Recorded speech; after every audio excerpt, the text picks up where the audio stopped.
still, Nigeria decides on Plus TV Africa. President Muhammadu Buhari is locally and internationally acclaimed as a man of integrity, but that has left few in doubt about his commitment in fighting corruption. Some have seen his anti-corruption war as lopsided, and some have even described it as a political witch hunt.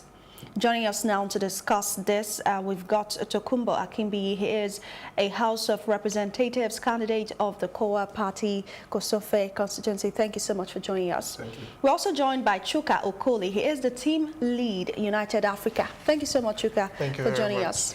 The anti-corruption fight, almighty anti-corruption fight, is it going to play a role in this election, especially with the accusation back and forth of witch hunting? We've had situations where somebody is taken to court, and after a while you hear that the person did not actually commit a crime, or the monies are still there. There is an instance I'll try and find before this program is over, but you know what I'm talking about. Is it playing a role? Let me start with you. Obviously, it's playing a role.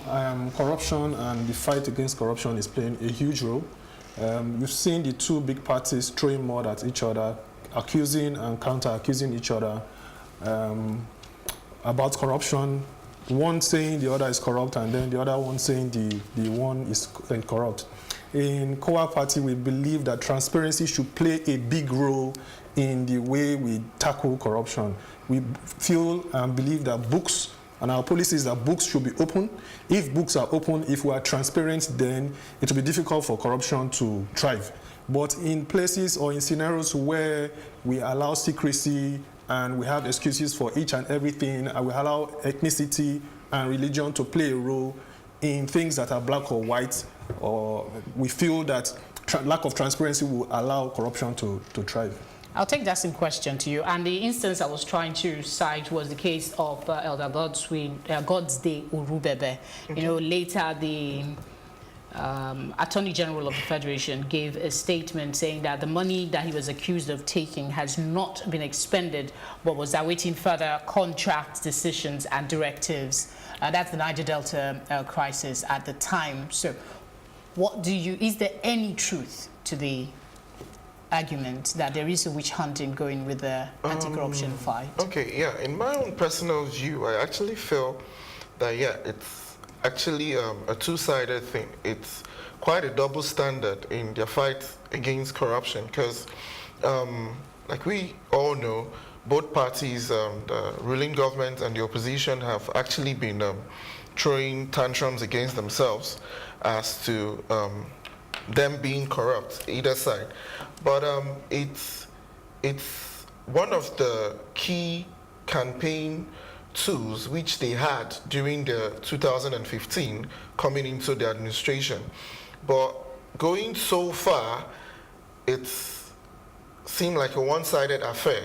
I guess that's why people feel it's actually a witch hunt, because if you're within the party and allegations are actually brought up against you, it's not being pursued, unlike when it's the opposition. So I think it's a way which the ruling party is actually, it's a tool which they're using in putting down the opposition government, because they're not being true if actually they're going against the fight for corruption. Look, let me just say, let me step in. You had Oshomole, the chairman of APC. You were safe. Yes, you had the chairman of APC, Oshomole, saying not long ago, barely a week ago, saying something to the effect that cross over to APC and all your sins are forgiven. Like and so that just reinforces the fact that you have a bad image the way they are going about the fight. But is it really true? In your opinion, over the years that they have been, the anti-corruption fight has been, hasn't there been some sort of, you know, gains from the anti-corruption fight for Nigeria, especially with the loot that was returned? So would you say it's been a total waste of time, or there's been some progressive gains? So my take used to be I am less bothered so long as you've been found with stolen goods in your custody and somebody catches you, I care less whether you're in this party or that party, whether you're being winch out or not.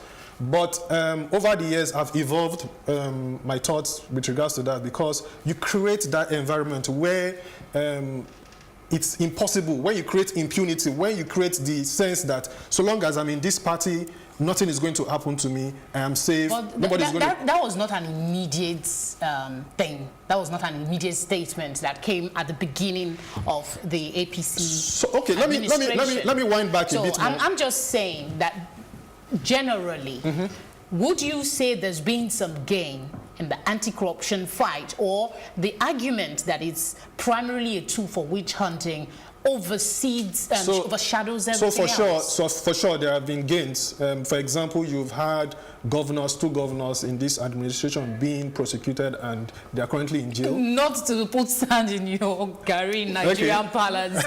That particular fight was instigated by the previous administration, only completed by this administration. Fantastic, but you also you have scenarios where Babachi Lawal was caught with meat red-handed, and you've seen where that case has been slow walked up to recently, a week or sometime this week, where the president is saying, okay, he's giving the go-ahead for it to be prosecuted. So you could have had a scenario where those two same governors decamped from the party where they were before to APC, and the guy could have said, oh, guys, do nothing about it. But we've seen that, okay, they followed due process, they followed them up, and right now both of them are in jail. And so you could give them some credit, but on the whole, how much credit do you want to give them? There's still a long way to go. Let me butt in here, and I'm coming to you, Chuka, because I think that if what we are essentially discussing is credibility in public office, like what we find in advanced countries of the world, where the right people come into politics and they uphold the tenets and the ethics of being in public office, such that if somebody is caught in the act of possibly being corrupt, the person is even remorseful. But that's not the case here. It's not about being in APC or PDP. I think what we should be thinking about, what we haven't talked about, is why don't we have credible people in politics so that we don't have to talk about political witch hunting? The thing is, most times it actually has to do with the mindset at which people get into politics for. Because some people go in there with the mindset of going to enrich themselves, while some go to actually serve the people. So you find these cases where you get more of the people going to enrich themselves than actually going to serve. So if you went there to enrich yourself, even if you're in an opposition party, should you cry witch hunt when you're caught? That's the question. Okay, the reason about crying witch hunt, it's not because of the fact that an opposition is caught or whatsoever, because I'm actually one person that actually believes that what is worth doing is worth doing well, and irrespective of whatever party it is, if you're found guilty, you should be prosecuted. But the cases we have seen are more like more prosecutions on the opposition side than actually those within this government. That is the reason why the witch hunting is being all over the place. Because take for example the governor of Kano, that was Danguje, with the with the bribe video and all of that. In a Senate line, he should have been forced to vacate his seat and face. But he's covered by immunity. Yeah, that's but another issue. That's the thing. But the immunity he's covered with, the state assembly could still find a way around it if actually they are serving the people, because they could actually impeach him. They have that kind of power. And when he's off that seat, he could face the law. But that is not what we are seeing. Okay, let me bring Tokumbo in here. We're talking about witch hunting. Of course, we don't know what party is coming in by February 16. Maybe Kowa party. Whichever party takes over, it's the dynamics is that the party becomes the hunter, and the former party that was in power becomes the hunted. That's the tradition. Okay, and now, if we're going to move away from that, what's the way? How do we get to the point where political witch hunting doesn't take over. It's no longer a term in Nigerian politics. What should political office holders do at this point? Because we have many of them all over, you know, canvassing for vote. You're one. I'm asking you as a candidate. Yes. So in Kowa Party, like I said earlier on, transparency, it's key for us. If your books are open ab initio, then it's difficult for you to forge things. Now, for us, the two key pillars in dealing with corruption in Nigeria is to reduce the rate of poverty. Too many people are in poverty, living in poverty. And for as long as we have so many people in poverty, it will be the risk to punishment ratio will make it an attraction, make corruption attractive to too many people.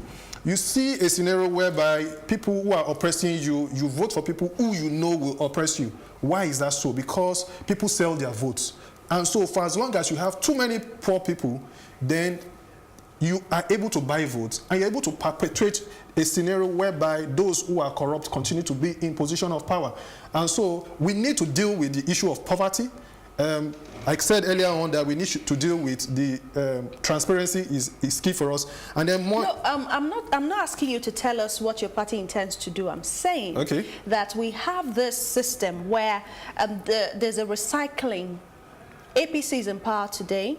Whichever party takes over tomorrow will turn around to witch hunt the other. And that is why it's all about moving from this to that. We, of course, saw scales of defections in 2018. So why do we continue? Why does this continue? And what do we do differently? What attitude should political candidates bring to the office so that we're no longer talking about political witch hunting? That's essentially the question. So there is a word called impalement. Impalement means committing suicide. If you get into power, you want to protect yourself, you want to protect your own, you want to protect the people who are supporting you, and so it's a difficult scenario for you to say kill yourself or commit suicide. Now, so we say we need to build strong institutions. If we don't build strong institutions, it's going to be difficult for us to challenge people who are in power. Do you understand my point? We need to educate the masses. When you educate the masses, you reduce poverty, you give people the skills that they need to find jobs. And when you are able to find jobs, you're able to take people out of poverty. And so if we don't address these issues, then we are going to find ourselves in a vicious circle of poverty. Wow. Yes, in addition to what he said, I think the institution fighting corruption is key because they need their independency away from the presidency. That way, any government in power wouldn't have a hold on that institution. Okay, so, essentially you're trying to say that the institution plays a role. Yeah, the institution plays a role. Then going further, I think it's necessary that what do you call it? Courts for corruption cases are established so that when such cases are brought there, because we actually do have issues where cases come to court and they delay over time and all of that. But when we have these special courts that tries this kind of cases, it actually helps in expediting things and delivering justice at a very fast pace. I think something of that nature came to National Assembly some time ago, but it didn't fly. All right, I'm afraid we will have to pause here because we need to bring in more guests to talk about this issue and say thank you very much for coming in. Okay, we've been speaking with Chuka Okoli. He is the team lead, United Africa. Thank you so much for joining us. We've also had Tokumbo Akimbi. He is House of Reps candidate, Kowa Party. Thank you so much for your thoughts. Thank you. Yes, Nigeria Decides continues after this very short break. Stay tuned.